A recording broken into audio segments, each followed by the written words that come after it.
മലപ്പുറം കൂരിയാടിന് സമീപം ദേശീയപാതയുടെ service road ഇടിഞ്ഞു. VK പടിയിലെ service റോഡാണ് ഇടിഞ്ഞത്. സമീർ ബിൻ കരീം വിവരങ്ങളുമായി. സമീർ, വീണ്ടും കൂരിയാടിന് സമീപം ഒരു അപകടമുണ്ടായിരിക്കുന്നു എന്നതാണോ? അതിന്റെ വ്യാപ്തി എത്രത്തോളമുണ്ട്? അനൂജ്, കൂരിയാട് നിന്നും 2 കിലോമീറ്റർ അകലെ VK പടിയിലാണ് ദേശീയപാതയുടെ സർവീസ് റോഡ് ഇടിഞ്ഞിരിക്കുന്നത്. റോഡിൻ്റെ ഒരു ഭാഗത്ത് ഒരു കുഴി പോലെ രൂപപ്പെട്ടിരിക്കുകയാണ്. ടാറെല്ലാം തന്നെ അവിടെ നിന്നും നീങ്ങിപ്പോയിട്ടുണ്ട്. ഒരു വലിയ രീതിയിലുള്ള ഇടിച്ചിലല്ല, പക്ഷേ അപകടമുണ്ടാക്കും വിധത്തിലുള്ള ഒരു ഇടിച്ചിലാണ് ഇപ്പോൾ സംഭവിച്ചിരിക്കുന്നത്. ഇന്നലെ രാത്രിയിൽ സംഭവിച്ചിരുന്നുവെങ്കിലും പിന്നീട് ടാർ ചെയ്ത് അത് അടച്ചു എന്നുള്ളതാണ് പ്രദേശവാസികൾ പറയുന്നത്. അതിന് പിന്നാലെ രാവിലെ വീണ്ടും റോഡ് ഇടിഞ്ഞു എന്നുള്ളതാണ് നമുക്ക് മനസ്സിലാക്കാനായിട്ട് കഴിഞ്ഞിട്ടുള്ളത്.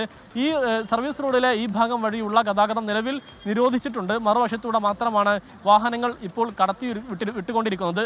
ദേശീയപാതയുടെ നിർമ്മാണ കമ്പനിയായിരിക്കുന്ന KNRC തന്നെയാണ് ഇവിടെയും റോഡ് നിർമ്മാണം നടക്കുന്നത്. കൂരാടിന് സമീപമായതുകൊണ്ട് തന്നെ ആളുകൾക്ക് ആശങ്ക നിലനിൽക്കുന്നുണ്ട്.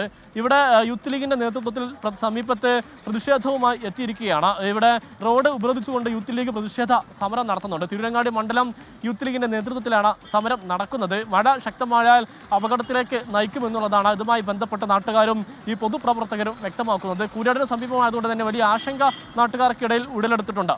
അനുജ, വീണ്ടും കൂരിയാടിന് സമീപം ദേശീയപാതയുടെ സർവീസ് റോഡ് ഇടിഞ്ഞു എന്നുള്ളതാണ് ഇപ്പോൾ വന്നിരിക്കുന്ന വാർത്ത. VK പടിയിലെ സർവീസ് റോഡാണ് ഇടിഞ്ഞത്. ഒരു ആശങ്കയുടെ സാഹചര്യം നിലവിൽ അവിടെ ഉണ്ട് എന്നതാണ് സമീർ ബിൻ കരീം നൽകിയ വിവരം.